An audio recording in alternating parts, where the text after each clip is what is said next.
தெலுங்கானா மாநிலம் யாகுத்புரா தொகுதி எம்எல்ஏ ஜாபர் உசேனை அப்பகுதி மக்கள் தாக்குதல் நடத்திய அந்த காட்சிகளை பார்த்தோம். கூடுதல் விவரங்களோடு இணைகிறார் செய்தியாளர் வெங்கட்ரமணன்.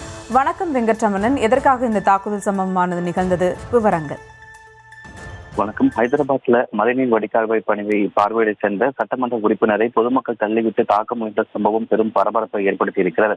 கடந்த சில நாட்களாகவே ஹைதராபாத்ல பெய்து வரும் கனமழையின் காரணமாக ஹைதராபாத்தில் இருக்கக்கூடிய ஒரு பகுதியான யாகுத்ரா தொகுதியில ஆங்காங்கே மழைநீர் என்பது தேங்கியிருந்து பொதுமக்களுடைய இயல்பு வாழ்க்கை என்பது கடுமையாக பாதிக்கப்பட்டது.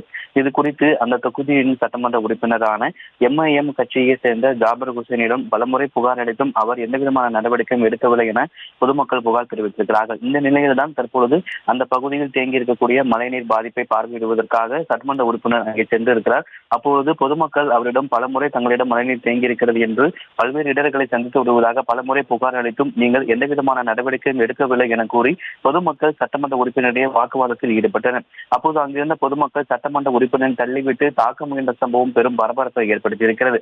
உடனே அருகில் இருந்தவர்கள் மற்றும் சட்டமன்ற உறுப்பினருடன் பாதுகாப்பிற்காக வந்த காவல்துறையினர் அங்கிருந்த பொதுமக்களை சமாதானம் செய்து அந்த சட்டமன்ற உறுப்பினரை அங்கே வேறொரு இடத்திற்கு அழைத்து சென்றிருக்கிறார்கள். ஹைதராபாத்தில் மழைநீர் வடிகால்வாய் பணியை பார்வையிட சென்ற சட்டமன்ற உறுப்பினரை தள்ளிவிட்டு தாக்க முயன்ற சம்பவம் பெரும் பரபரப்பை ஏற்படுத்தி இருக்கிறது.